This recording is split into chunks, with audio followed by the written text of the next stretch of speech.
As many of my viewers and subscribers know, I am a huge fan and connoisseur of vintage plastic tank model kits. Such companies come to mind would be Tamiya, Bandai, Nichimo, Nito, even Monogram.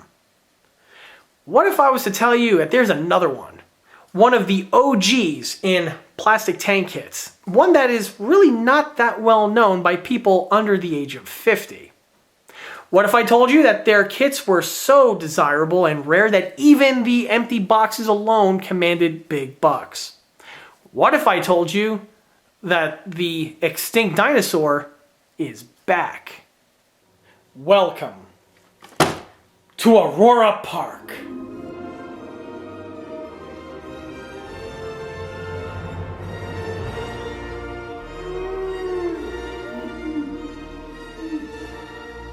They do move in herds.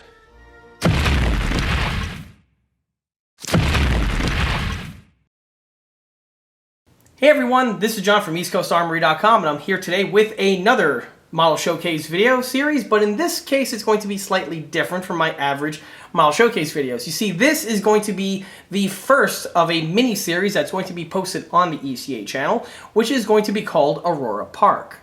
As we saw from the pre-video bumper, this video series is going to focus exclusively on the 1/48 scale vintage plastic tank kits from the company Aurora. This video in particular, however, is going to focus exclusively on the Atlantis reproductions of the original Aurora M46 Patton. You'll also notice that there are two vehicles sitting on the table. One of these vehicles is built for my own personal collection, is not for sale and or purchase, while the other one was actually built for commission and belongs to a private collector. Like I often mention in my build videos, I frequently take on commission build projects from models ranging between 1/35 scale and 1/6 scale.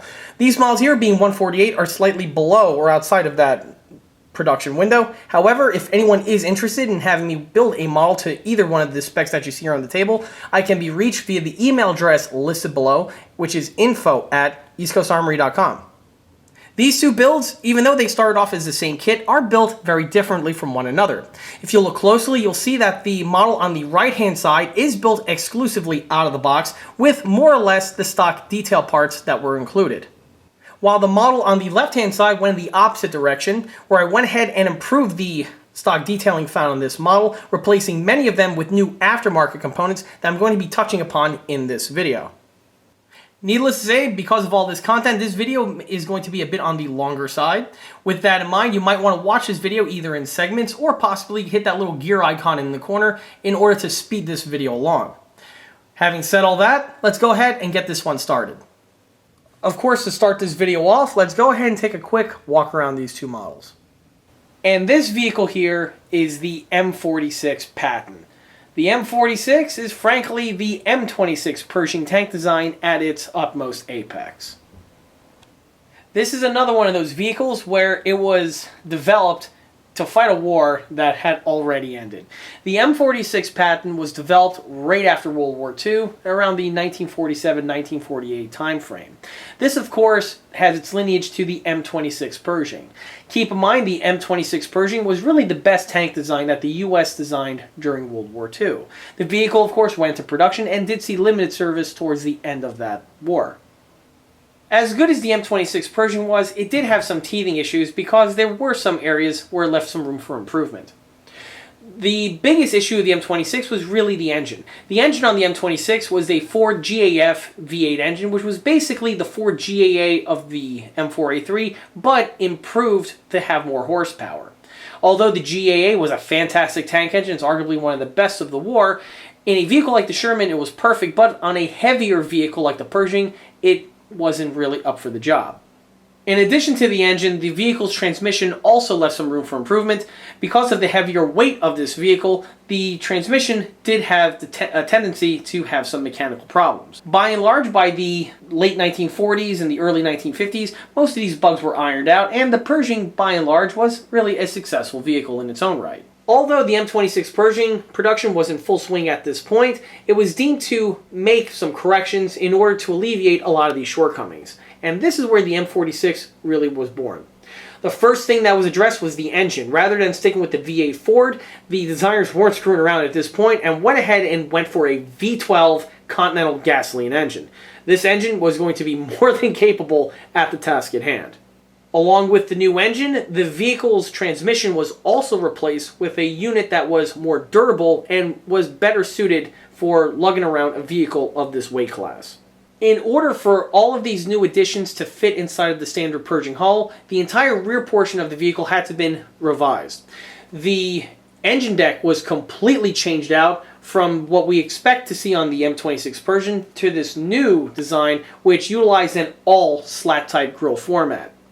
The rear firewall was also completely replaced, where you had that nice iconic double baffle exhaust system found on the Pershing. This now was replaced with a large telephone communication box, and the exhaust was now rerouted to the top portion of the engine deck.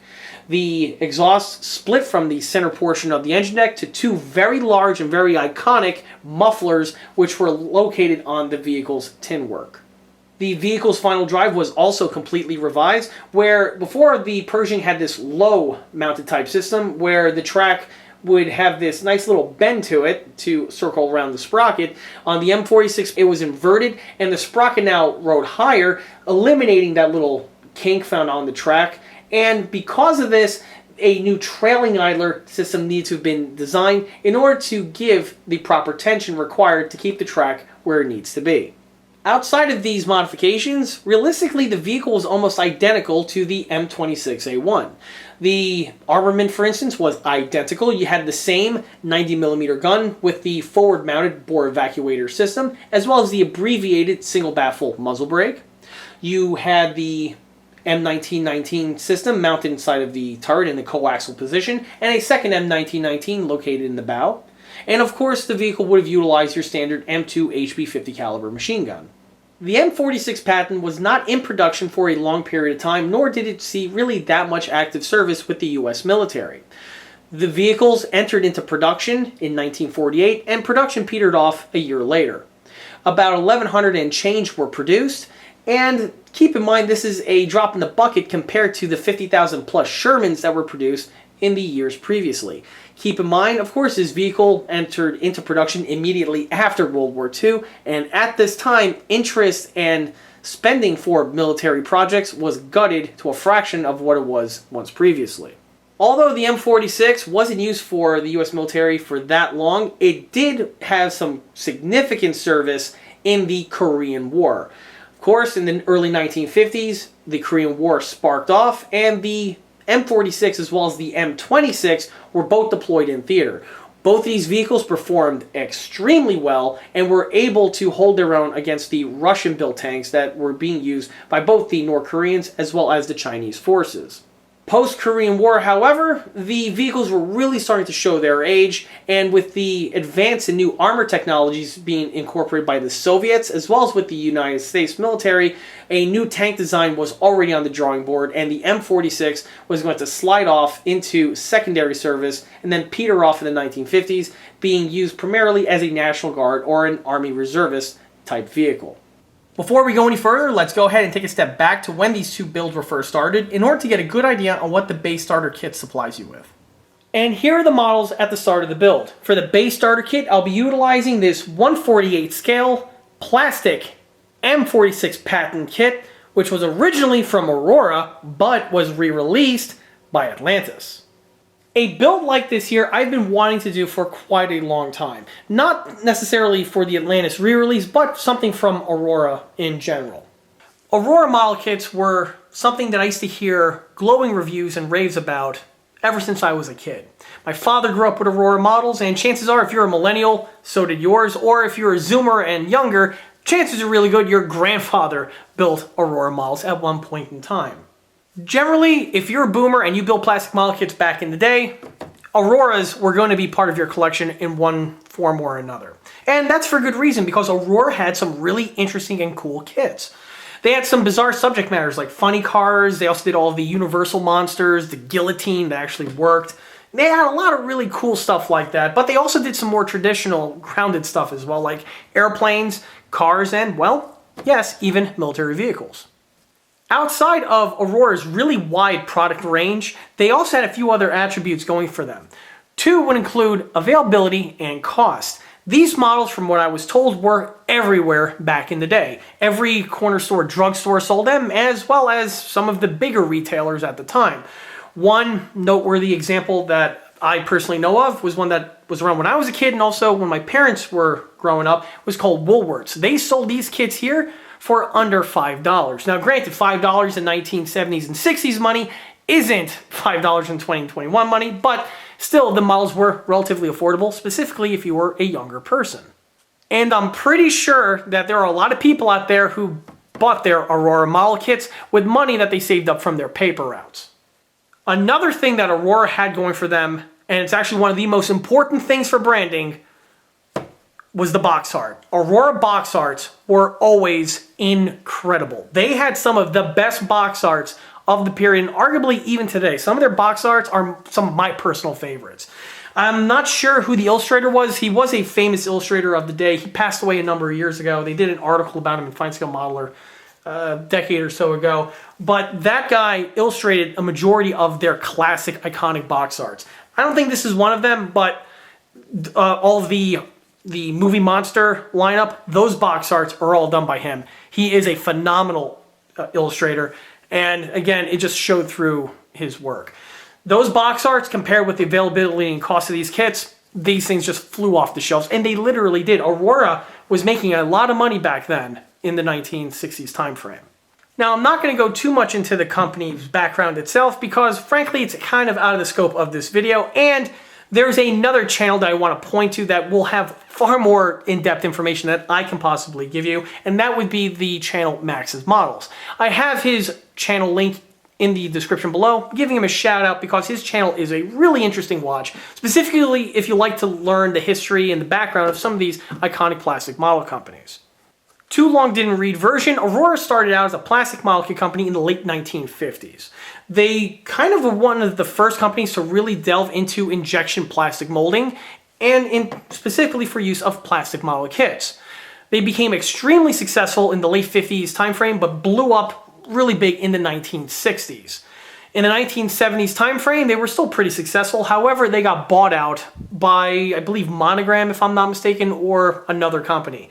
Regardless, when the buyout happened, old school Aurora was done for, and their kits were then sold off and reissued by the other manufacturers. Monogram does come to mind. They did reissue a few of the old school Aurora tooling in different formats. But by and large, these kits then fell by the wayside by the end of the 1970s, and from the 1980s onward were basically just dinosaurs and were considered to be collector's items. There was a time when these old Aurora kits, specifically mint in box ones, were fetching about $200 a piece, and that's still somewhat true today depending on the kit. Over the years, there have been several re-releases of Aurora tooling. Such would be Polar Lights would come to mind, but really the Aurora kits themselves that were released were some of their more iconic ones, like the Monsters and things like that. Their 10 kits, however, by and large, were relatively ignored and were never re-released up until today. And by today, I mean roughly 2019 timeframe. The company Atlantis really just came out of nowhere, and they acquired a bunch of the old school Aurora tooling and started re-releasing the models. Not only did they re-release the inner contents, but they also reissued some of the original box arts, which is what we have here. Honestly, these kits here caught me completely by surprise. I had no idea they were coming out.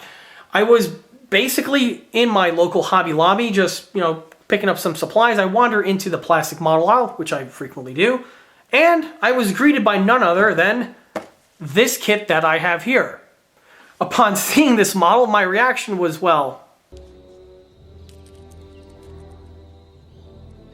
And if you know a thing or two about Aurora, that's for good reason, because there are so many stories out there of their kits having catastrophic outcomes.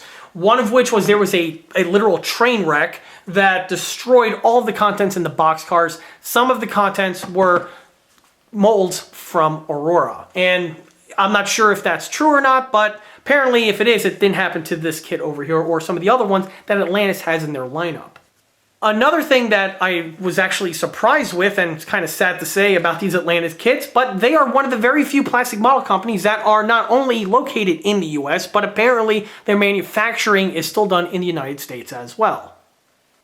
The Atlantis kits are fairly prolific. They can be found, like I did, in Hobby Lobby, but they can be also purchased on Amazon, eBay, online retailers. They do have quite a good distribution going. At the moment, they have 3 kits that have been released: the M46 Patton, the JS3 Stalin, as well as their Long Tom Cannon. These models here can be purchased for $19 when found. This is the same price I've seen in both in-store as well as online settings. However, of course, this varies within a few dollars, depending, of course, who you purchased the kit from. To make things even more interesting, when I purchased this kit here, I purchased it when Hobby Lobby had their 40% off model sale, so I actually got the tank for a little under $10, which is kind of funny because that's basically how much these kits would have retailed back in the day, possibly adjusted for inflation. So that was kind of cool. However, the story doesn't end there, because you see, after I purchased my kit here, I was on the phone with one of my customers a little afterwards, and the topic of Aurora plastic model kits came up. I told him about these reissues and how cool it is to have Auroras back in production. And when he found out about it, he actually got the idea of having me, well, build one for himself. You see, as a kid, he built lots of these Aurora models, and it's something that he does have a soft spot for. However, for his build, though, he had a few certain requests that he wanted, opposed to the one I'm going to be doing for myself, and I'll touch upon those after the models are fully built and painted. Since both of these kits are exactly the same, I could go ahead and remove one so we can focus on the box art and what the kit contents are for the one here, center mass. Starting with the model's graphic design takes us to the box art. The box art on this model here is the first pattern box art that Aurora used on their M46 Patton kit when they originally released it in the late 1950s. I want to say that this kit dropped in 1957 or so. I also want to point out that if anyone knows a thing or two about Aurora kits, you'll know that they had a few different variants of their box arts. When Aurora kits first came out, their format were in these very long, skinny boxes. And that's why you have this type of a format that we have here. At some point in time in the early 1960s, they actually changed the box art of a number of their kits, their M46 included. The box art on that, which I'll get to in a second, was a beautiful box art. It's actually higher quality than this one here, but it has some interesting quirks to it. In the 1970s time frame, Aurora changed their format again for their tank kits, where they replaced the elongated box art with one that was a square.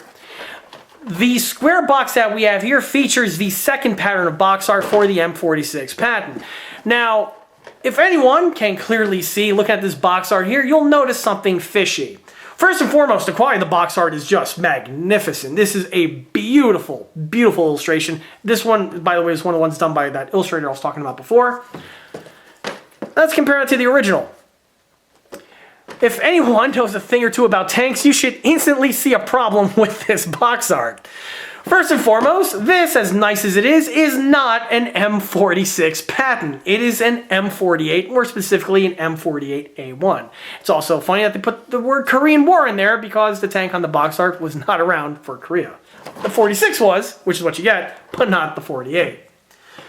It's a bit dubious, not going to lie, but the reason why Aurora went with this box art change, or I should say format change, was because on these kits here they actually give you a diorama base that the tank sits on. I'll touch upon that later. Back to the original one here. The Atlantis one does give you the original OG box art. Here we have an actual M46 Patton, and it's actually one that resembles more of the in-kit contents, but here you can see it over here, coming over a ridge. There's a second M46 behind it with a squad of men. A few other guys over here, they're armed with M1 Garands. Again, this box art is a product of its era. We have here a destroyed artillery piece of one sort or another, and with a smoky background. The box art, it just screams late 1950s with the composition, and it's one that I personally appreciate. It's also an interesting one to point out because these original kits with these old box art here, they were some of the more collectible ones. So the fact that they gave you this box art is a nice touch. Not so much if you're one of the original collectors because it's probably going to kill your value, but for everyone else, it's actually a nice touch. The remainder of the graphic design we have here, and this is where it completely departs from Aurora. The original Aurora would have had its logo right over here, and that logo changed throughout time.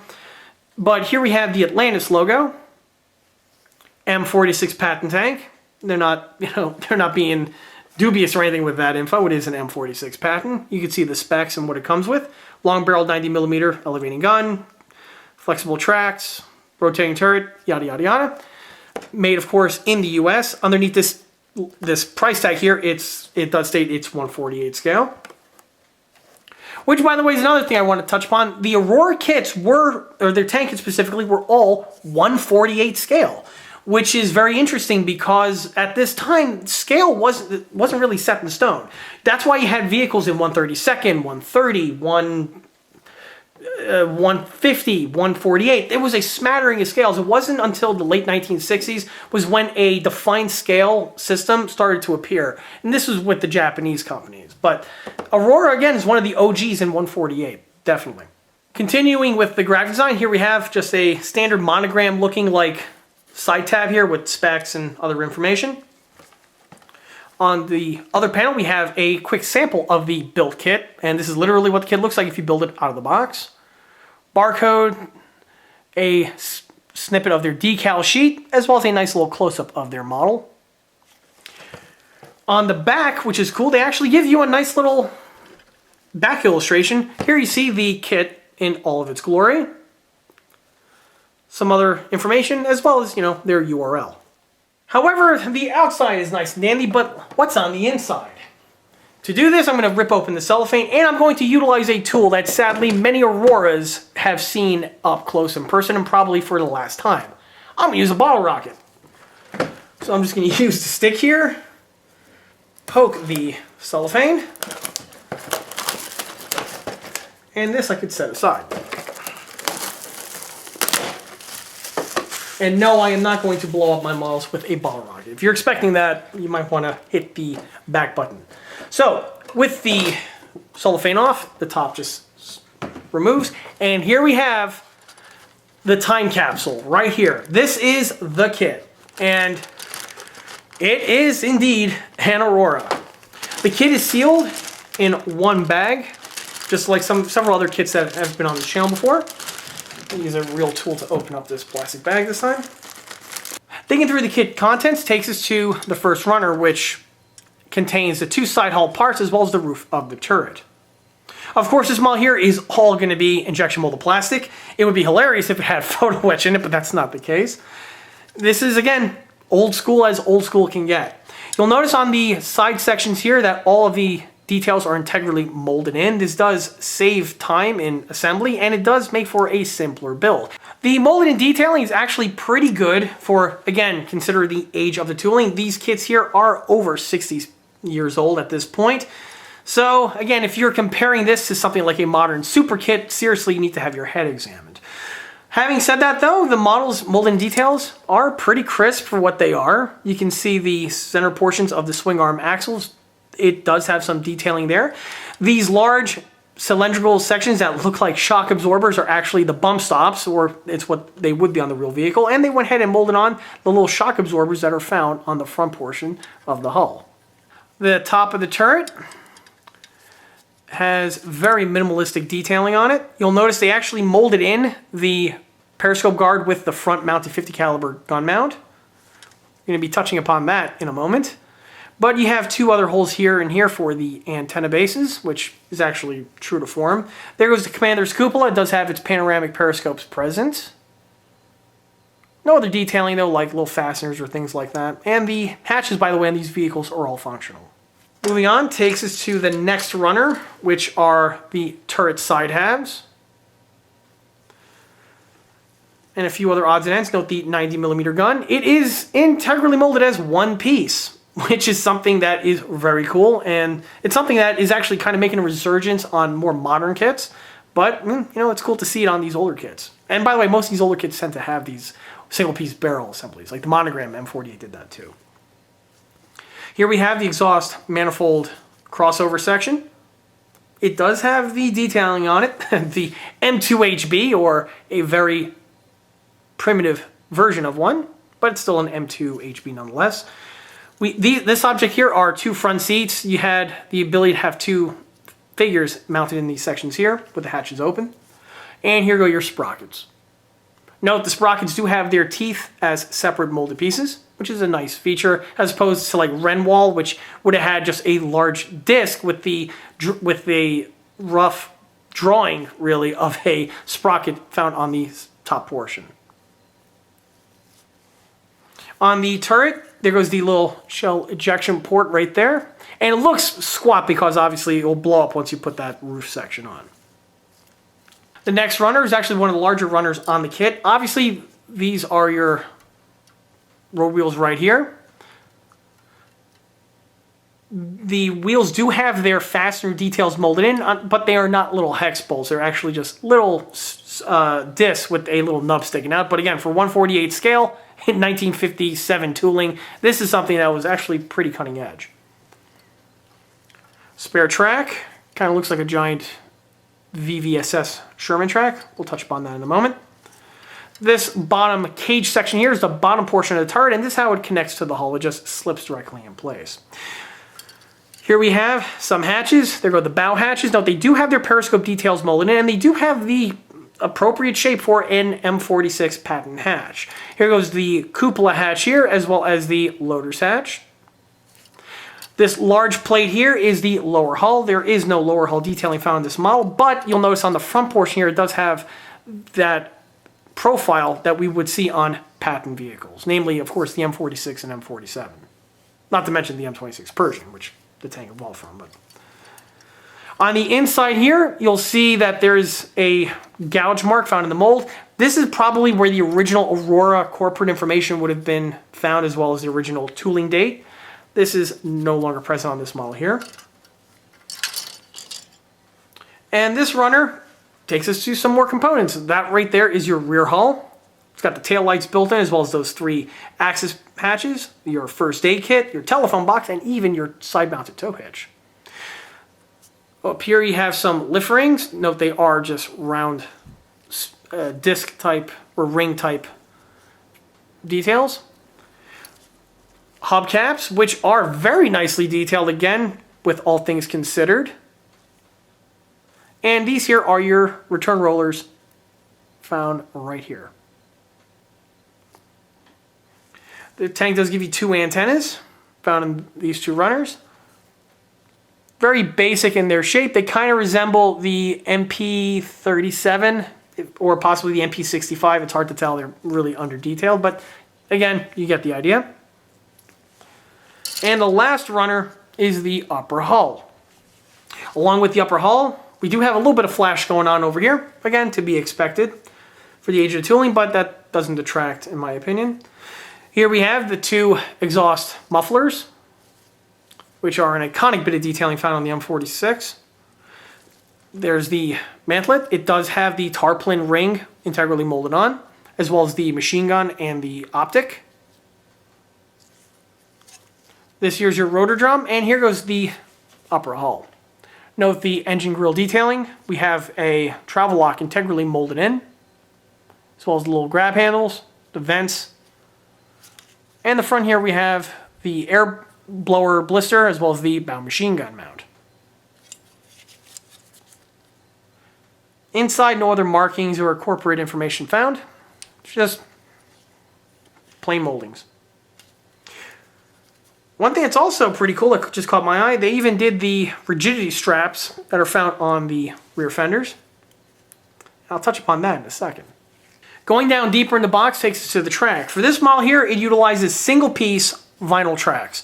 The tracks themselves do show their age, I'm not going to lie. If they resemble more or less a VVSS Sherman track compared to the double pin type track found on the Pershings. Having said that, however, I am still going to utilize these tracks for this build and be unashamed about doing it. The tracks do have some nice detailings on them. You have that chevron detailing right there. You have the tooth, or I should say the connector detailing. Bit simplified, but it's there. The links are individually molded, which is a nice touch. And on the inside here, they actually went ahead and molded on the inner portions, as well as the guide horns.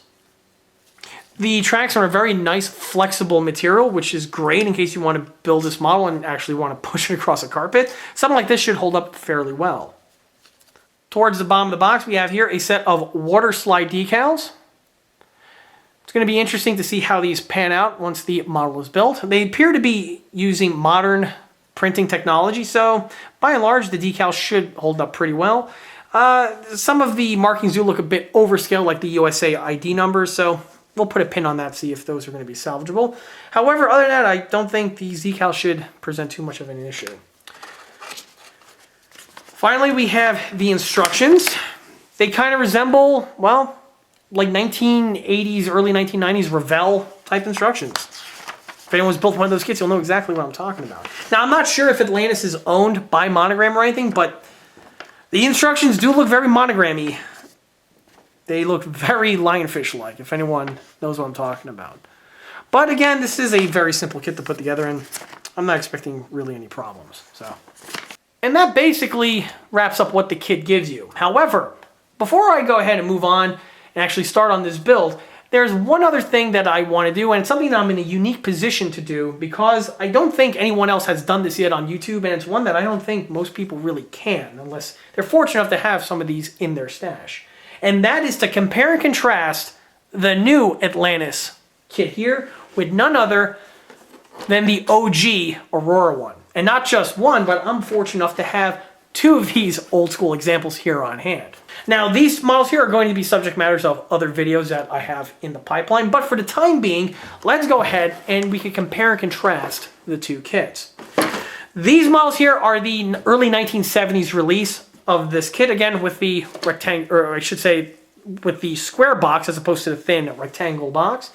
One of these models here is in better condition than the other one is more along the built lines compared to the other one, which is still in a virgin kit form. If I open up the box, this one here obviously is the built version, and this is the same kit here but in a unassembled state. The two kits are identical with each other, so for the purpose of this kit here, I'm going to compare and contrast with the unassembled one. First and foremost, we can see that the color is very, very close to the original one. Extremely close. Here goes the original one, here goes the reissue. You'll notice that the original one here, or I should say that the newer one has a darker green hue to it, as opposed to this one, which is more of a olivey yellow type green, I guess is how you can describe it. But in terms of the molding, you can see that Atlantis went ahead and made some changes. Now, I'm not sure if this is done by Atlantis or possibly Aurora themselves upgraded the molds towards the end of their run with these models, but you can see quite simply here, this one, the original one, does not have any sort of details found on these fenders. While on the Atlantis, they went ahead and added those details that I mentioned before. Namely the travel lock, which by the way is a nice touch, but also the rigidity straps found on the back. Compare that to the old school Aurora, none of those pieces are present.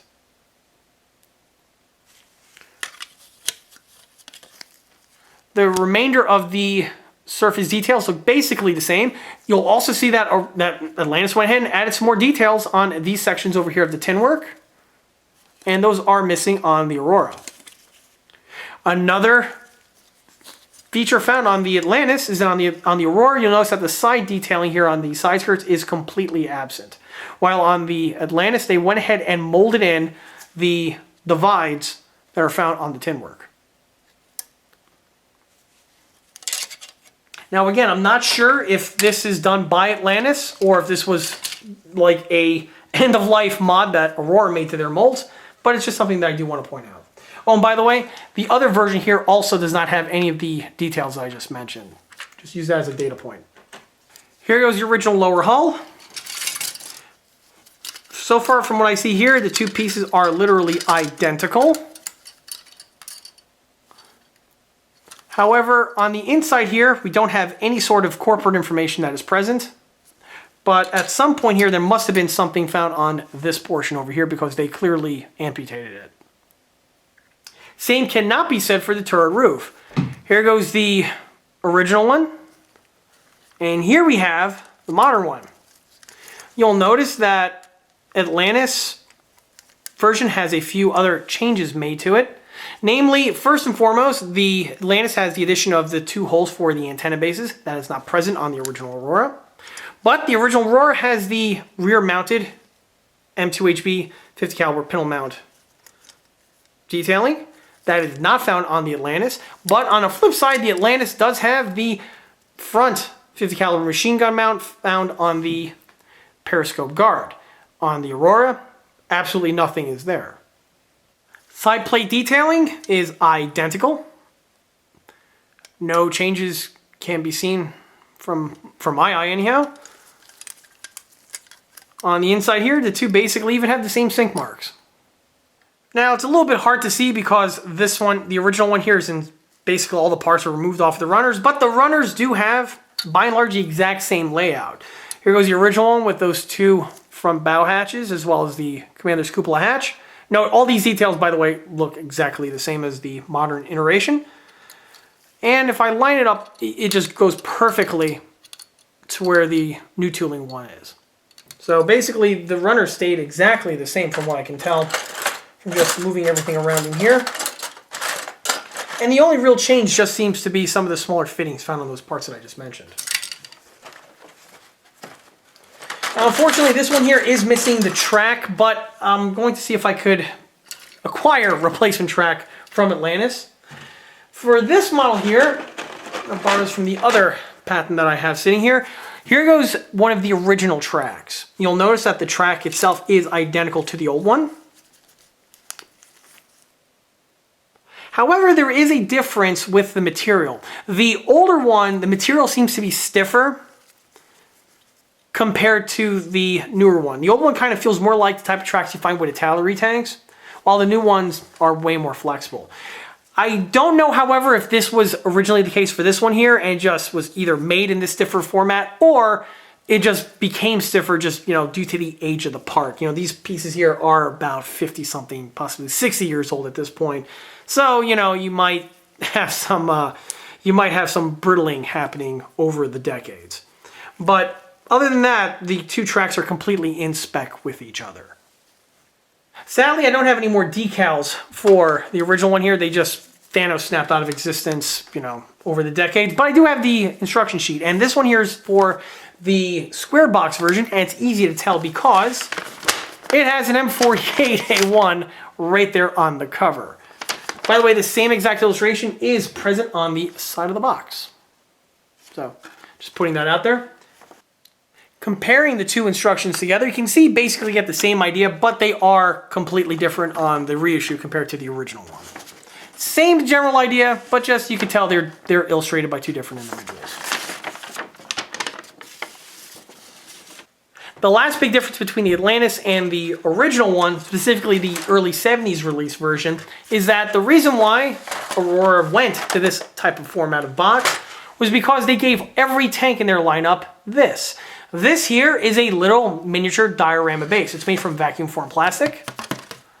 And it's a nice little representation. Basically, you get a bombed out road, two bombed out rock walls with a little bit of dirt, some tracks holding in. I believe this is the same diorama that was used on all of their tank kits, from their Stalin to their Japanese tank to their Tiger, Panther, what have you. And again, this was why they had to change the format, because when the box was thin and narrow, you weren't going to be able to get this thing to fit inside. The one real drawback, I should say, about the addition of this detailing was that they had to crop the format of their boxes, so you lose a lot of the illustration, which would have continued on this portion here, but that had to get cropped off in order to fit this format. Same is true, by the way, for their EZ8 Sherman and, again, all the other kits that were brought over to this square box format in their lineup. And here we have the first model. This is the one that's being built for commission, and by and large, it's built out of the box. The way we see it here, it's completed, and at this point, it could head off into painting. Well, complete is not the word because there's something I need to add to it I'm going to touch upon in a second. However, you can see basically the gist on how these models assemble. You'll notice on this one over here, I actually went ahead and pre-mounted on the wheels, and the wheels are actually mounted on this one because of the integrally molded on side skirts. Generally, the suspension are the last components that I fit to the model because, well, as we frequently see in my videos, I need to thoroughly pre-paint everything because you're definitely going to have gaps if you just pre-assemble everything and try to paint it after the fact. However, for this build over here, I had to do it in a slightly different manner, and this was again due in part to the molded on side skirts. Once the upper and lower hulls get fitted, you're not going to be able to fit on the sprocket the front idler, and also even the upper return rollers over here are going to be difficult with their installation. So it's best to do this prior to the upper and lower hulls getting assembled. For this build, however, in order to prevent any sort of paint gaps, I actually went ahead and pre-primed and painted all of the lower hull and suspension components prior to the assembly of these two parts. With these components now fully painted, I'm not going to have any sort of missed areas once the remainder of the tank proceeds with the remainder of its paintwork.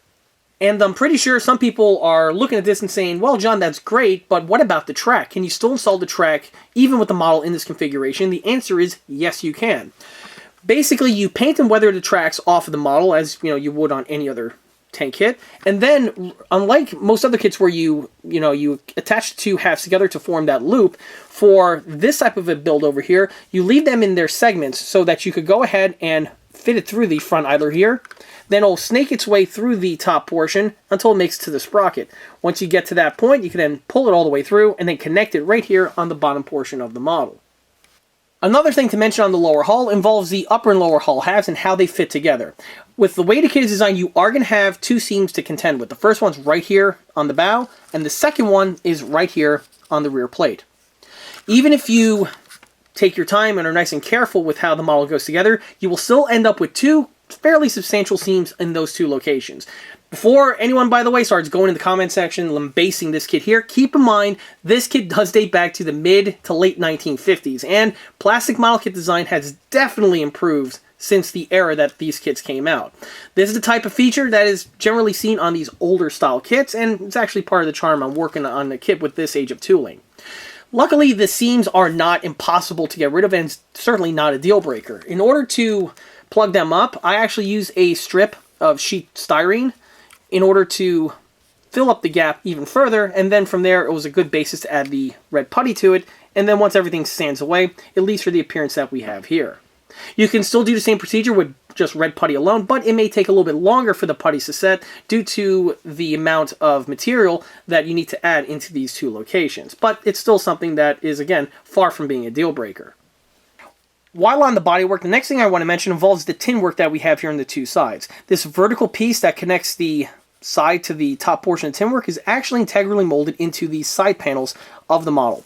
The remainder of the tin work is molded into the top plate. Because of this, when you fit the two halves together, this will give you the complete look that we have here. However, on this model here, I noticed that once the upper and lower hulls connect, you are going to have a little bit of material that extends from the side portion here of the wall.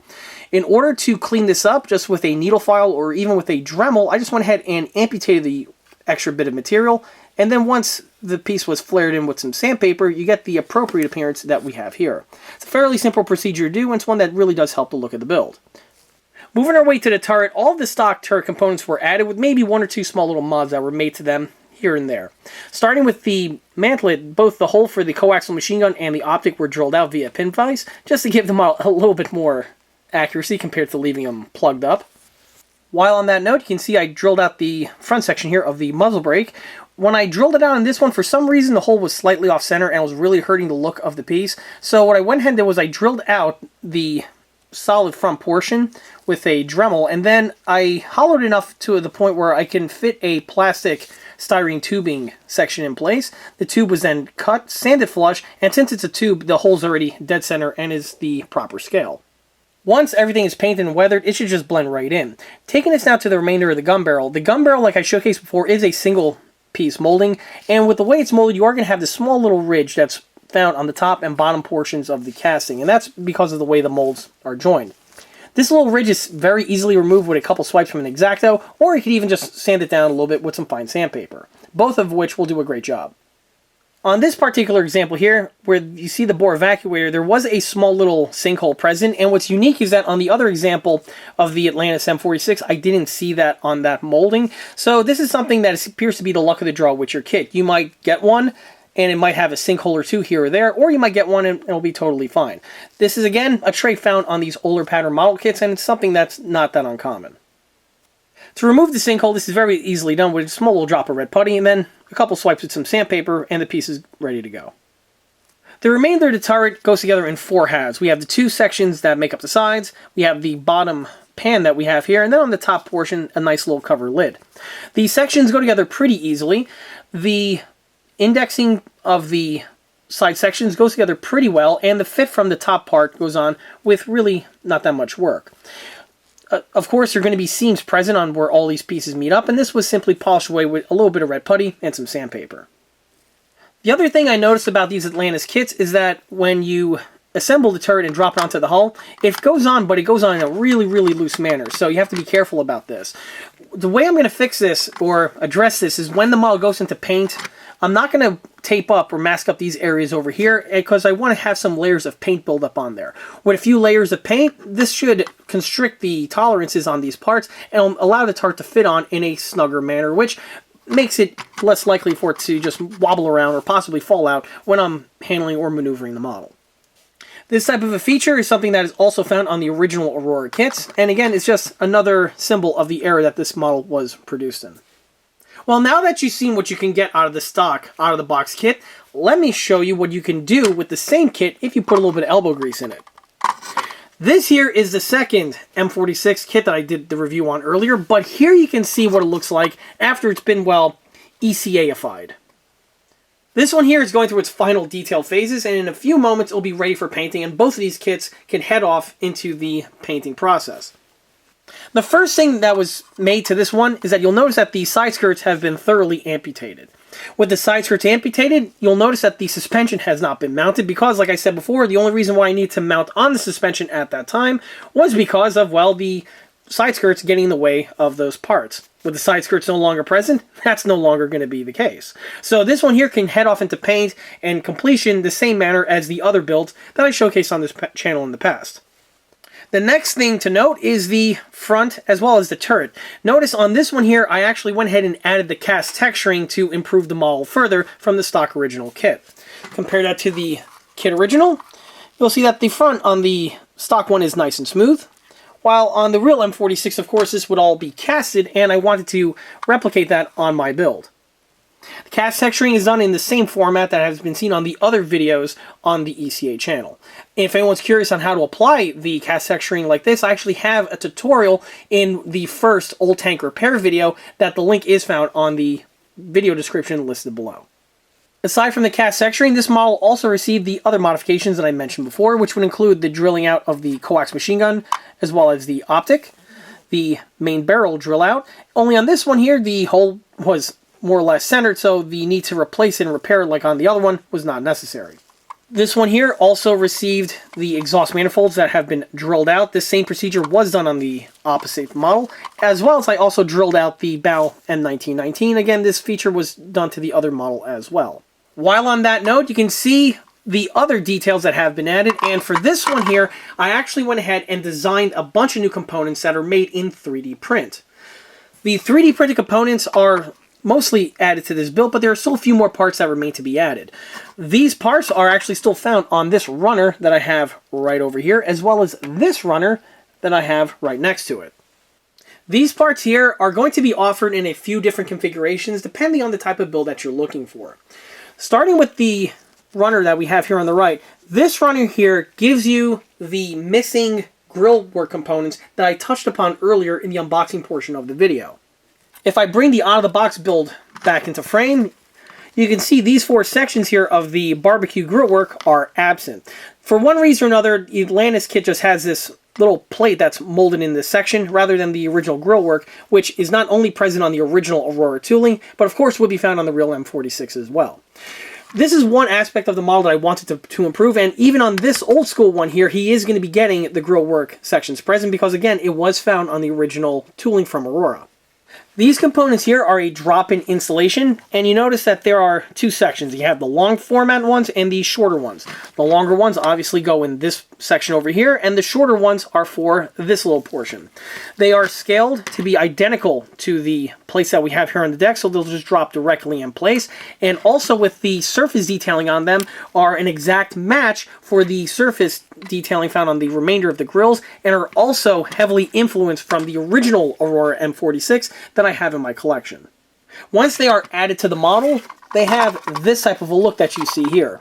Now, of course, it's going to be a little tricky to see before the things are painted, but you can already see with the lighting situation that I have here that the detailing is showing through, and once everything is fully painted and weathered, should be an exact match for the original Aurora M46. Not to mention, it's going to give you the appropriate detailing that is found on the real vehicle as well. Also present on the runner is the rear-mounted pintle mount.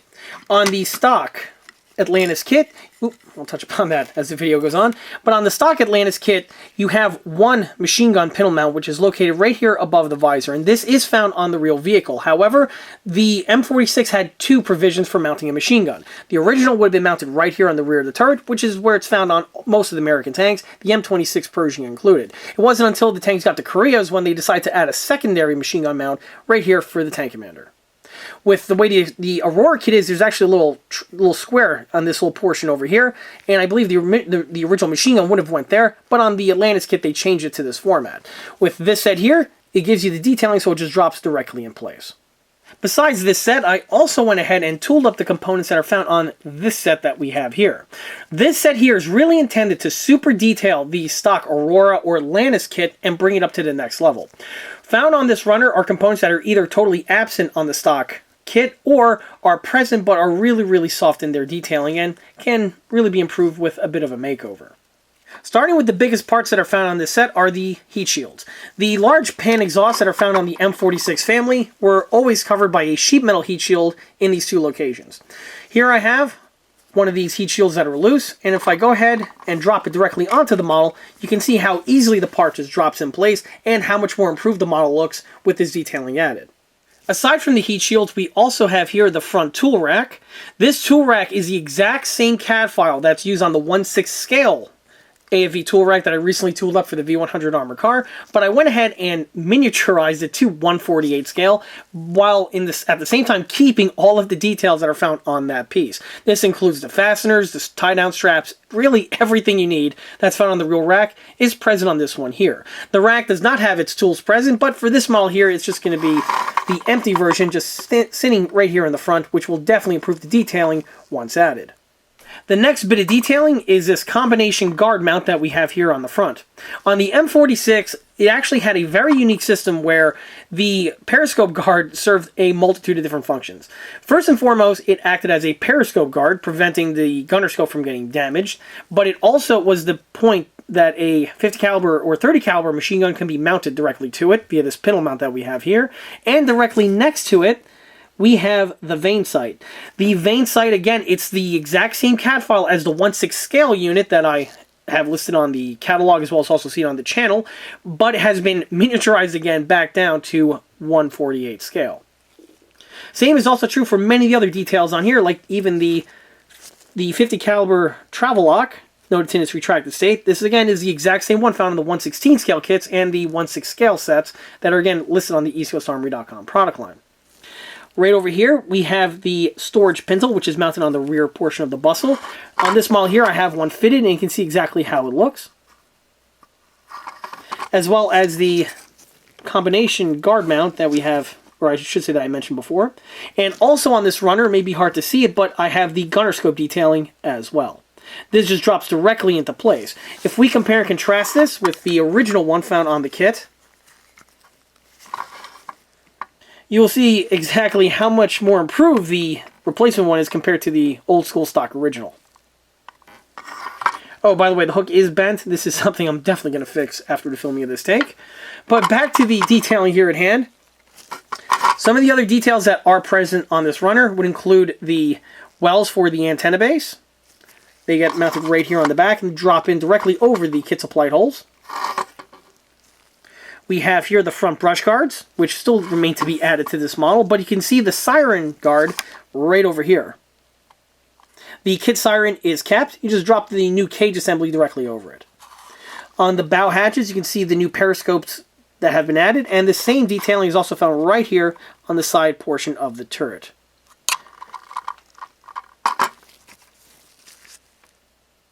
On the runner, you can see exactly how they look.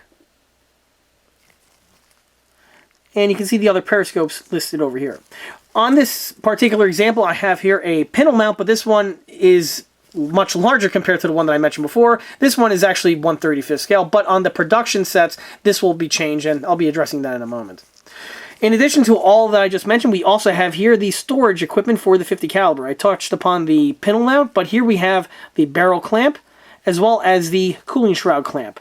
All these details are going to be mounted to the other model, and you'll see it in the upcoming scenes. These components are going to be offered in a multitude of different formats. The first is just with the grill work alone. If you just want to take your Atlantis M46 and add the grill work to it, this is the set that will work for you. You have the grill work, and you will also have the machine gun mount here just to give you that little bit of missing detailing. Another set is going to be the complete set, where you'll have basically these two runners here, but it's one integral piece, and this set will give you literally everything you need to improve the tank, basically to the standards you see it in this video. Another version that's going to be offered is just going to be this set that we have here, and this is going to be really intended for the old school Aurora model. Since you already have the grill work molded into that model, the addition of these parts here are not necessary, and basically all you would need is just the parts that are located on this one little fret. With this fret here, you will also have the pintle mount integrally printed on, but it'll be at the correct scale like this one here. And again, this will be everything you need to upgrade your old school Aurora model to the conditions, again, to the vehicles you see in this video. Starting with the model's running gear, like I touched upon before, all of these components here are stock with the model and went on really out of the box. One nice trait that's found on the Aurora pattern of tanks is that all of the running gear, which includes the row wheels, the front idler, as well as even the return rollers, not to mention of course the sprocket, are able to freely rotate. One nice feature that's found on the Atlantis specific kits is that the tracks are really, really soft. And by the way, I even asked one of my buddies who built these models back in the day, and I asked him, were the original Aurora tracks stiff or were they soft and rubbery like this? I asked because, like I showed before, the tracks are fairly stiff on the old school Aurora kit, and I wasn't sure if this was due to the age or to the material itself. Well, the individual I asked informed me that no, the tracks were always stiff on those models. So seeing the tracks nice and soft on the Atlantis models is actually an improvement. Because of that, the tracks go on in an easier manner, and as you can see, they rotate really, really easily.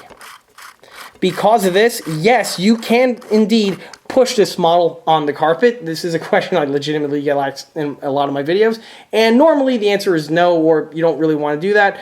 With these ones here, yeah, you can actually push it across the rug. Having said that, if you go ahead and paint and weather the tracks, of course, like I do on these models here, it's not something that's going to hold up well over time. You're going to be chipping paint left and right. So for these models here, of course, you're going to be, it's a static model, it's going to be treated as such. But if you're building one of these models and want to play with it, yeah, these Aurora models do have some playability to them. On the second M46, you can see how differently it looks with the side skirts removed. Just like with the other example, however, this model can be easily pushed on a rug if desired. While on the tracks, I want to touch upon painting them. A common habit that some individuals might have would be to spray paint them with flat black. And like I've mentioned in a few of my other videos, you don't want to do that with single piece vinyl tracks. You see, depending on the composition of the spray paint, these may have a negative reaction to the rubber that the tracks are molded in. It can lead to effects such as the tracks just dissolving on you right after the paint is applied, or possibly the model is built and on display in your collection, and then next thing you know, a couple years later down the road, the tracks will just fall apart and disintegrate on you. Neither of which is a good thing to happen. For these tracks here, I painted them with Tamiya flat black. The flat black is what I use on basically all of my single piece vinyl base coats, and then the weathering is applied afterwards. On all of the models that I painted with this format, the rubber tracks have aged very well, and so far I haven't noticed any negative problems with the tracks painted with this brand of paint. While on the topic of painting tracks, I might as well just briefly touch upon how they're weathered. Of course, the Pershing and Patton-based vehicles had two patterns of track. You had the all-steel chevron track and the rubber-faced chevron track. Admittedly, the Aurora tank, the tracks are the weakest aspects in terms of detail accuracy because they try to have the track as the chevron track, but you'll notice they're a bit on the thinner side and resemble more or less what you would find on the T23 as opposed to the Patton and Pershing-based vehicles. Having said that, though, if you want to weather the tracks like the format I've done here, the face, of course, would be metal and would weather as such, where you would have some rust forming on the tracks. Keep in mind, by Korea, these tanks were beginning to age, and you would start seeing surface rust growing on some of the metal surfaces. The chevrons, of course, would be scratched often from just driving the vehicle, so they would be steeled. However, the inner portion of the tracks are rubber clad, so you would paint and weather them in that type of configuration. Moving up from the running gear takes us to the rear area of the model. First, starting with the exhaust manifolds as well as the rear engine deck. The exhaust manifolds, of course, are stock on this model. However, I went ahead and drilled out the manifold sections with a pin vise just to give a little bit more accuracy and just a little bit of an extra detail kick from leaving it stock with the tips molded solid. On the engine deck itself, you can see the addition of the ECA grills have been added, and they really do blend in very well with the remainder of the stock engine deck detailing. These units just drop directly into place, into the appropriate locations, and that's really all the work that's necessary in order to make your model shine compared to the stock original. On my other M46 example, you can see what it looks like with the remainder of the detail now added. Of course, this one also has the ECA engine grill inserts, like I mentioned before, but on this example, you can see what the exhaust manifold looks like with the heat shield fitted. The heat shields were a very simple installation and just dropped directly into their appropriate locations. On the exhaust manifolds themselves, they have been drilled out just like they were on the other example, and they were done with the exact same method. On this model, though, you can see the rigidity, or I should say the support braces that have been added. The other model, of course, I left them molded in, and this one here, I just simply replaced them, like I may have mentioned before, with a small set of metal sewing pins. Moving further takes us to the rear taillights. The taillights are actually left stock on this model, and one interesting thing to point out is that the taillights do have their lens detailing molded in, sort of. Basically on the model, it's just a little disc that has a line that cuts across, cutting it in half. Because of this little line, only thing you have to do to make the taillight lenses shine is with a small little swipe of paint, add the paint to the appropriate locations. The bottom lenses are painted in silver. The left-hand lens is painted in gloss red, while of course the one on the opposite side is blacked out, so a little swipe of gloss black is what's necessary. The exact same procedure was done on the opposite model. Also on this portion here, you get to see the lift rings. On this one here, I actually recycled the lift rings. However, I made a slight modification to them. In order to improve the lift rings from the stock offering, remember, the stock offering just has a simple ring type setup.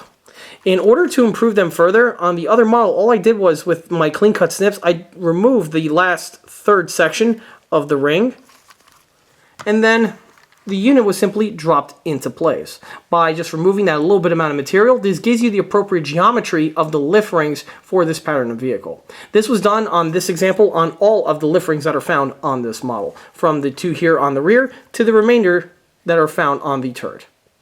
Moving towards the front of the model, you get to see what the stock details look like when they're fitted, starting with the Siren. Siren does have some pretty decent detailing, considering, of course, the scale as well as the age of the tooling, but to Aurora's credit, they do have several little rings that are molded in here, giving you the facade of the late pattern Sirens, which would have been present on this pattern of vehicle. The overall geometry of the piece is okay. You know, it does the job, more or less.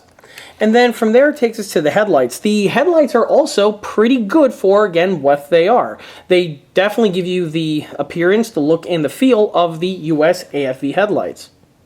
For this pattern of the M46, the World War II pattern of headlight would be appropriate. Also around the, I believe, the M46A1 era, or the vehicles that would have came after this one here, was when they started to change the design of the headlights from the standard blackout main headlight as a standard cluster to the other type of design, which would have had these components separated out, and this is the type of detailing which we would see on other vehicles like the M47 as well as also the M48. However, for this pattern of the M46, the World War II pattern of headlights are more than appropriate. The bow M1919 is also the stock original unit. The stock one was modified slightly in order to install it. With the way the Aurora kit is, there is a extra stem that emerges from the back portion here, and if you follow the instructions, the machine gun will protrude from the blister here a little bit more than it needs to be. In order to fix this, all you gotta do is with a pair of clean cut snips, just remove basically the bulk of the back end, polish it down a little bit with a needle file, and you're then ready for the installation. The last thing I want to bring your attention to are the little lift rings found on the front. Like I mentioned in the previous scene, the vehicle does supply you with a bunch of these little ring details in order to give you the lift ring details. On the model here, you get to see how they were originally intended to be installed out of the box. And they basically kind of look like, I don't know, like those like fence posts with those rings on them. This is basically the idea that I had when I was building this one. It does the job, but this is what they look like out of the box. In comparison, here we have the other M46. Starting with the Siren. The Siren is the kit original one. However, the only thing that I added to it was the 3D printed brush guard that we have here. The headlights, a similar situation. The stock headlights are more than suffice for the task at hand. The only thing you need to do in order to make them shine is to, well, properly paint them. If you could pull that off, the headlights should work for you. The brush guards, however, are absent on the stock Aurora kit, and these ones here were the units that I designed. After my experience with building this model here, I went ahead and made some changes to the CAD file, basically keeping the design of all these parts. That wasn't anything to be concerned of. However, what I went ahead and did was I included extras on the runner fret. This was done because of, again, my experiences with these. These pieces, although they are more than usable for the job at hand, they are a bit on the frail and fragile side and can easily be broken by just a swipe of a hand. In fact, I believe I broke one or both of these units during the track installation. Fortunately, I was able to find the parts. It was a clean break, and the installation or the repair was very simple, but it got the noggin jogging, so to speak. So on the actual production sets, you do have a couple of extras for these components, as well as for a few of the other parts that are found on this set here. The tool rack actually included. While on that subject, here we have the tool rack. This just dropped directly into place, and you can really see how it gives you a lot of detailing, which is absent on the original model.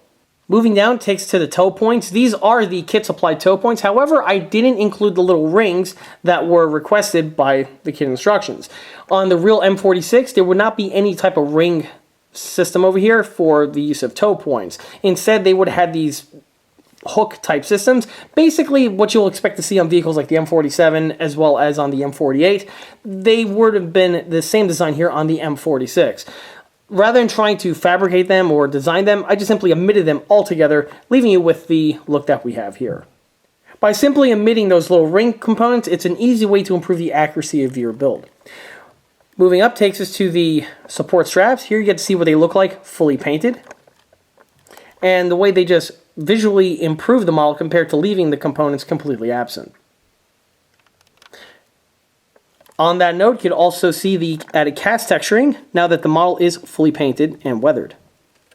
Just like with the other example, the bow M1919 received the exact same treatment, with both the shortening of the stem as well as also drilling out the muzzle end. Moving upward takes to the bow hatches. On this one here, of course, these components are left totally stock. And the stock hatches are actually fairly decent in their overall representation. However, they are not really that functional. The kit supposedly does have full working hatches on all of these sections. However, when it comes to actual assembly, that boast is not necessarily all that accurate. The hinge mechanisms do clip on, but they are so small and stubby that they can easily wear out without a whole lot of use. So even though on this model here they are still functional in a way, I really don't recommend messing with them too much, or else you just run the risk of having the hatches pop off on you. Same, of course, is true for the opposite example. The only difference, though, is that on this one here, I replaced the molded-in periscope detailing with the 3D printed one that was supplied on the set. These, of course, just drop directly into place after you polish away the molded-in counterparts. Moving along takes us to the turret. Here you can see the turret fully assembled with all of the seam work removed. On the other M46, obviously the bodywork was not nearly as important because everything was covered over with the cast texturing, leaving for the rough pebbly look that you see here. Like I mentioned before, all of the lift rings are the stock original ones, but were tweaked by having the bottom section removed, giving you the appropriate shape that we have here. On the rear portion, we have here the 50 caliber storage equipment. On the stock original kit, absolutely none of these components are supplied with the model, and all these pieces you would have to be left on the hook for to scratch build if you were looking to operate one of these models. With the ECA set, that's no longer necessary because all of these components here are found on the 3D printed runner. Here we have the barrel lock sections, which are on that distinctive piece of angle iron, which is typical for American vehicles. Note on this one here, it's a little bit wider compared to the one on the opposite side. This is taken directly off of a real M46 Patton that I was studying when I was developing this set. The barrel clamps are the exact same ones that are on my 1/6 scale and 1/16 scale models, only they've of course been shrunk down to this miniature size that we have here. The storage pintle has all of its appropriate detailing on, including its lever, and you can even see the receiver mounting rack. Again, this is also the 1/6 scale one and the 1/16 one, but it miniaturized to 1/48. This section has all the exact same detailing found on the larger counterparts. This section here really does improve one of the larger shortcomings found on the original Atlantis or Aurora kit. And again, it's just another way to bring this model up to a condition that's more, shall we say, appropriate for the type of detailing we expect to see on models of the current era. For continuity reasons, I went ahead and kept the original kit supplied spare track section and mounted it to the appropriate location. Obviously, the exact same system was utilized on the out-of-the-box rendition, and on this one here you can see what the remainder of the turret details look like. Note the commander's cupola as well as the loader's hatch. Both of these details are on the kit originally designed to be functional. However, I found, just like with the bow hatches, that that's not really the case with these ones here. The hinge pins are so frail and small that even upon installation, they just want to pop off or blunt out to the point where they just don't hold the hatch in place. I tried to salvage the hinge by drilling them out and putting a pin through it, but I wasn't successful in that. So basically, this is the type of thing where you either want to leave it in the open or closed position, depending on if you want to keep the crew or have the vehicle button up like the way you see it here. On the model's antenna bases, these ones here are obviously very simplistic and rudimentary in their shape and detailing, but again, that goes with the territory on this type of build that we have here.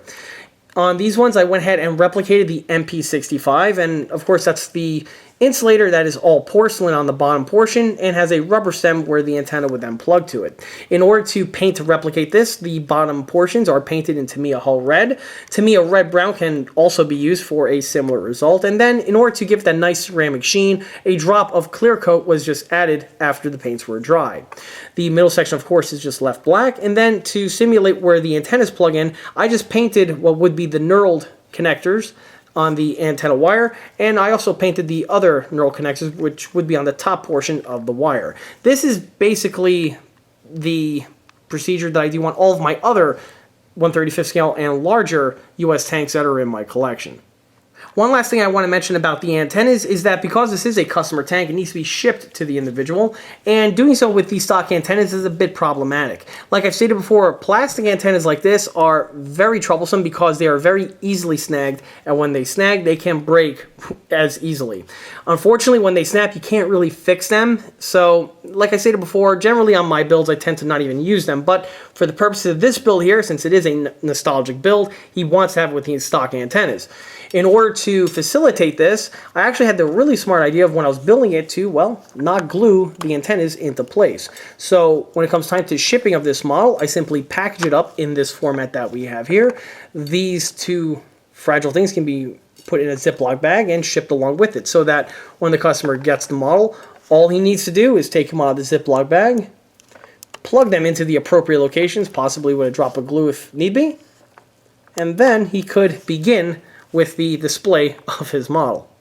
On the other M46, obviously that wasn't going to be the case, so what I went ahead and did was I actually first tooled up the components for the antenna base sections, which are found on the turret casting on the real vehicle, and these just drop directly into place over the kit location holes for the antenna.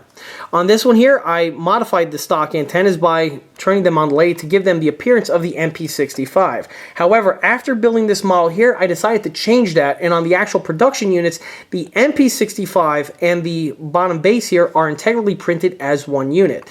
So with this, you don't have to glue an extra component to it, and you have the proper detailing of the MP65 right out of the gate. From the antennas takes us to the M250 caliber machine gun and the pintle mount. Like I stated before, the Atlantis kit does not have the pintle mount located in the rear portion of the turret bustle, as it would be found on the real M46 Patton. But interestingly enough, Aurora did give you this machine gun component in this area, but albeit in a much more simplistic form than we see here. This one here is the ECA 3D printed one that I touched upon earlier, and also, like I said before, it's basically my 1/6 scale counterpart, just shrunk down and optimized for 1/48 scale. The unit just drops directly into place with no other mods or changes being necessary. For the machine gun itself, this one was a aftermarket component that I purchased off of shapeways.com. The link is in the video description listed below, and this set here is highly recommended for anyone who's not only working on one of these Atlantis or Aurora models, but just about any 1/48 scale American tank in general. The 50 caliber is exquisitely detailed. It has all of the appropriate detailing found on it, and it's basically a one component printing. The ammo can, the M23 cradle, all of those parts are integrally molded as one piece. It's on a runner. You do have several machine guns found on the runner, so with one set, you can fully equip a number of different American tanks. As you can see here, the details that are present on the surface are excellent. The only change that I did to it was with a small pin vise. I drilled out the muzzle section here. And by the way, this one is modeled with the conical flash suppressor, which is found on many late and post-war M2HBs. And obviously for this vehicle being for Korea, it's more than appropriate. I also want to add that if you're doing the muzzle section mod like I did on this one here, you want to be very careful because you can easily screw this up. If you do not have a very small micro bit and a pin vise, you're just going to ask for trouble. And even if you do, you really want to have a steady hand and be very experienced with working with these tools, because the 3D printed resin that is used to make this component here is a bit on the frail end. It does give you excellent, superb detailing, but you get the trade-off of it being quite fragile. Because of that, you can easily crack the resin when drilling out. So again, it's one of those things where if you want to do it at your own peril, or play it safe and don't drill it out at all. It's really your choice. If you have the experience, give it a whirl. If you don't, and you're feeling uneasy, just leave it stock and call it a day. Either way, the machine gun is an excellent addition, and again, I couldn't recommend it enough for any of these models. If we compare that to the original kits applied in M2HB, it's obviously no comparison. One last thing I want to mention about the M2 is that although it's 1/48 scale, it still paints and weathers in the exact same format as I do on the other larger renditions of this model that are found on this channel. This would include painting all of the little handles with the red Bakelite, and the ammo itself, you can see the links as well as the full metal jackets and the shells all painted and represented. On the ammo can, it is painted in a slightly different shade of olive drab compared to the remainder of the M23 cradle, which gives it a bit of differentiation, and it's an easy way to give your model a little bit more pop. The remainder of the receiver as well as the barrel has its standard worn dry brush weathering, and again, it's quite typical for me to use this technique on the other models that you've seen on this channel posted in the past. Moving forward takes to the loader's hatch. On this one here, I add the little assist springs, which are absent on the other version, and in order to fabricate these, I just took very thin floor wire, wrapped them around a very thin wire brad, and then this gave me the little spring details to just glue to the hatch. On the commander's cupola, you can see with a pin vise, I put two little marks next to each periscope. This is to simulate the little fastener wells which would be found on the real vehicle. Of course, in the center of the two hatches, you see the 50 caliber travel lock in its retracted state. And this does give a nice little bit of extra detailing, which is absent on the original kit. While on that note, you can see the other periscope that we have here. Just like with the ones found on the bow hatches, this is a replacement set found on the ECA set, and it just gets dropped directly into place. Of course, you have to delete the original one prior to the installation of this one. Moving from the combination mount takes us to the Tarpon Rail, and on this one here, in order to fabricate, it's just a simple piece of floor wire that was bent around the front portion here of the turret, and once fastened in place, it gives you the final look of the Tarpon mount. On the mantlet here, this little ridge that's molded in would be the mantlet tarpaulin mount, and the only thing that was necessary was the addition of the turret tarpaulin mount that I just mentioned. And in comparison, here we have the stock counterpart. Obviously, the machine gun is much simplistic compared to the one found on the other model. but that didn't stop me from weathering it appropriately and also giving it the two little red Bakelite handles that we have here. The front mount is extremely simplistic, obviously, specifically after we just saw what the upgraded one looks like right here. Moving forward takes to the mantlet. Obviously, it's missing the tarpaulin mount that's located on the turret that I touched upon before. Outside of that, though, the mantlet is really nicely rendered on the old Aurora kit. It gives you the look, the scale, the feel, and the detailing of the M46 mantlet. The only thing that I went ahead and did was, with a pin vise, I drilled out the section here for the optic, as well as the section here for the coax 1919. The exact same thing, of course, was done on the opposite version. The only difference was that on this one here, I went ahead and added the extra cast texturing that we see on the surface. While on the mantlet, one interesting detail I want to talk about is the optic as well as the 1919. You see on the M26 family of mantlet, there is this large distinctive inset right here in this location of the mantlet. On the M46, one change that was made was that a large diameter tube was welded in this place. This large diameter tube basically covers up the majority of the inset that's found on the original mantlet. If I'm not mistaken, I believe the tube was added in order to reduce the glare that was interfering with the gunner's optic. However, I'm a little hazy on this.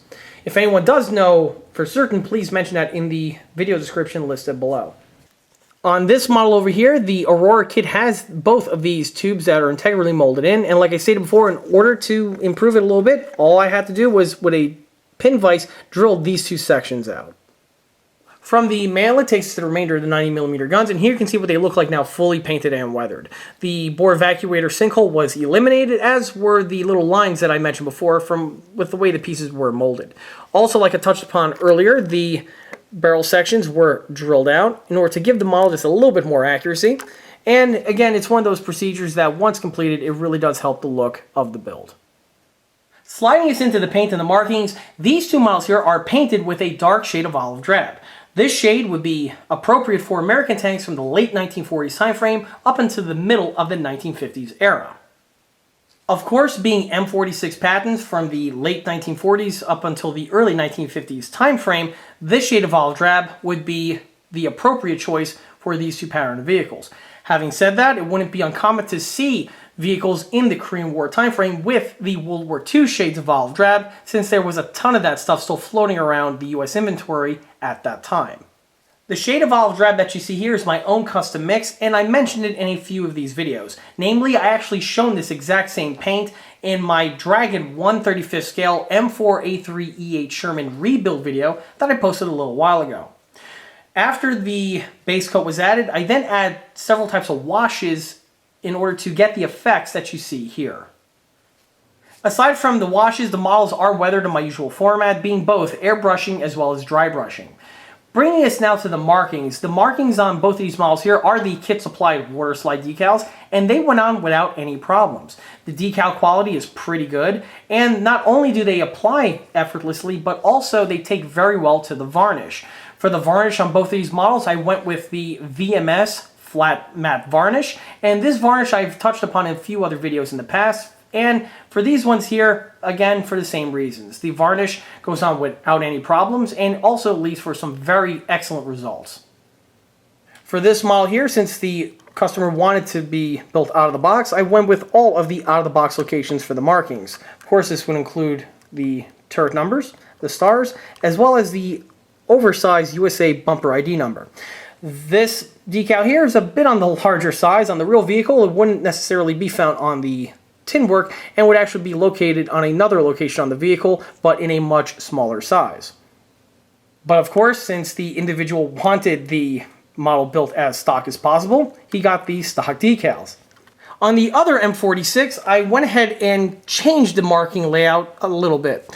Most of the turret markings I kept in the exact same locations because this is actually based on a real M46 Patton that had a marking layout very similar to the ones that you see on these two models. The only difference is that on this one here, you'll notice that the rear number is slightly off-center on the rear of the bustle in order to clear the 50 caliber storage equipment. Again, the real vehicle had a marking set very similar to this for basically the exact same reasons. The other modification involves the star that we have over here. With the way the kit's originally designed, the star goes right here on the front portion of the turret. However, rather than going with that format, I went ahead and moved it to the front portion here of the armor plate, right over the blower. This is a location where I've seen stars placed on many real M46 Pattons that are in surviving period photographs. Obviously, one set of markings that I was not going to utilize on my build was the USA bumper ID markings that, like I showcased before, go on the tin work. Because the tin work was removed off of this variant over here, that large bumper ID number wasn't going to exactly fit on any other locations on this model, so they were just left off for this particular build. At the end of the day, I couldn't be any happier in how these builds turned out. It's always a blast taking one of these older tooling models and utilizing modern painting and detailing techniques on them in order to spruce them up, bringing them up to a level that honestly I don't think the original designers of these kits had in mind when they tooled these kits up all of those years ago. With these new reproduction kits here, this is something that almost anyone could get into one of these kits for something that is far less than an original one, and quite frankly, it's for a price tag that really is more or less akin for the type of tooling quality that you are getting. And I suppose this segues us into skill level and recommendation. First and foremost, if you are a snobby modeling elitist, the type of individual who will piss and moan about just about any plastic model kit on the market, the type of person who will complain about a molded in piece of detailing, will go ahead and remove said piece of detailing only to replace it with a piece of photo etch detailing that when you're done with the painting and weathering will look exactly like the molded in detailing that you were just complaining about. Obviously, this model here is most certainly not going to be recommended for you. These models here are vintage model kits, have no illusions about it, and because of that, there are certain limitations that are found with the kit's tooling that are going to inhibit it in order to be improved and detailed in a manner which makes it a 100% dead ringer. Having said that, however, these models are far from being a write-off and are far from being complete pieces of junk. These models here can build into a nice, decent representation of an M46 Patton, with say this example that we have over here where I just built it exclusively out of the box. Or you can use that as a springboard and as a nice little platform in order to add the aftermarket details and mods that went into this build over here, where even though with a little bit of polishing, it really does improve the model into something that is far superior from its original kit offering. Because of the age of the tooling, many of the components on this model here will require some hand fitting in order to properly put together. Because of this, I can't really recommend this kit for a beginner or a novice builder. A beginner or a novice may run into difficulties when it comes time to assembling one of these builds because of the hand fitting nature that I just touched upon. After you've built about 2 or possibly 4 builds, by this point I believe you should have the experience with procedures like seam removal as well as hand fitting. At that point, one of these builds is something that I would be able to recommend to you. Which is something that's a little strange to mention because bear in mind when these models were originally designed and produced in the late 1950s and early 1960s, they were purchased and assembled by, well, kids and teenagers. And I suppose this is a testament to show just how much kit design have evolved since the era that these models were designed in. With modern kits on the market that are beginner friendly, mind you, these kits are easier to put together and they also require less effort in order to get them built in a proper manner. Many of these features that are basically commonplace on models of today would have been considered science fiction or possibly just straight up witchcraft back during the era where these kits were designed. I will say, however, from working on many of these older kits, that as a whole it would make you a better builder because of the relatively crude nature of these model kits. You are in a sink or swim type setup, so you would basically learn on the fly the procedures that I mentioned earlier in this video in order to build the models up to the condition that you see it here. Although I cannot recommend this kit here as your first plastic model kit out of the gate, something like this I would recommend, well, shortly down the road. Either your 5th or possibly 10th plastic model kit that, you can eventually get to. If you're an intermediate builder, you can easily tackle one of these models. By this point, you should already have the fundamentals down pat, and the procedures that I mentioned in this video should be something that you should have some first-hand knowledge in. Obviously, an advanced range builder can easily tackle one of these models. In fact, they may feel bored with building it with the out-of-the-box configuration. I also want to say that they may have an attitude of been there, done that with this particular kit because, well, if you're an advanced builder of a certain vintage, I'm not going to associate a numerical context to that, chances are really likely you've built not only one, but probably a number of these Aurora M46 Pattons, not to mention the other tanks from the Aurora lineup at some point in your youth. If you have, and you still have them in your collection, well, bravo, my hat's off to you, because sadly, it's not uncommon for many of these kits that were built during that era to, well, let's just say not make it to the builder's teenage years. And you know what? That is a perfect point to pivot us into recommendations. The biggest one, of course, I would recommend this model for anyone who built one of these models or a few of these models back in the day and are looking to, well, recapture a bit of that nostalgia. Only hopefully this time your skills have improved since then and you specifically don't try to build one of these models with the tester's red tube model glue that chances are really likely you used back when you built these models the first time around. On a similar note, if you built one of these models back during that era and fast forward today, you have some grandkids and you want to share with them the hobby and the joy of building plastic models, well, one of these kits here would make for a really nice weekend afternoon project. The same is also true for anyone who's a parent who also want to have a nice weekend afternoon activity with their kids. Another person who I'd recommend these kits to would be anyone who's an avid fan of building and collecting vintage plastic model kits. Obviously, these ones here definitely tick those boxes, and for an individual like myself, they are a fantastic addition to your collection. Of course, I would also recommend this kit to anyone who is an avid fan of building and specifically collecting Aurora plastic model kits. There is a huge collector base out there for people who like to build and collect the kits from this era, and these models here are a fantastic choice to get into that because, again, you don't have to spend a whole lot of money in order to enjoy the build of one of these old vintage kits. Also, if you have one of the Aurora kits on hand and may be missing parts, well, Atlantis does have a section on their website where you can purchase the replacement parts in order to get your model back up to full condition. There is also one key attribute that keeps these kits as relevant today in the year 2021 as they were back in the late 50s when they were first designed. They're the only 1/48 scale M46 Patton in injection molded plastic, no less, that's in existence.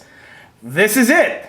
There may be a 3D printed full kit option out there or even a full resin kit option out there, but both of these will have problems with either availability or with cost, neither of which are a problem with the Atlantis kit. The Atlantis kit is very easily obtained and when found can be had for some very affordable prices. So because of this, these models here are highly recommended for anyone who's an avid fan of building 1/48 scale plastic tank kits. Like I stated in my Bandai 1/48 scale model builds that are on this channel, 1/48 scale is one of those niche armor fashionable scales where they go in and out of style every number of years, and well, having an M46 Patton in that lineup, it's something that's a nice addition to your collection. These models here can be used in 1/48 scale dioramas, just like I also mentioned in those videos. 1/48 scale is an extremely popular airplane scale, so with the two in mind, you can cobble together a pretty interesting diorama scene. Along similar lines, the vehicle, being a Korean War era tank, does open up the possibilities to some interesting diorama settings. I would also recommend these kits for anyone who's an avid fan of wargaming.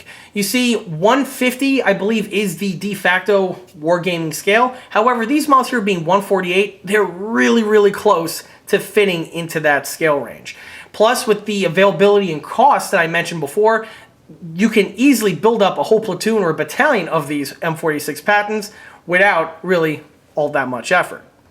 Another benefit that these kits have for the wargamer is their overall simplicity. The models are very simplistic, and because of that, you don't really run the risk of damaging any small, finely molded detail parts that you can have with a model that's more advanced. These models do have some playability to them, so aside from the wargamer, going back to what I said before about a parent building one of these with their kid, they do make a nice, fun, playable model in that respect.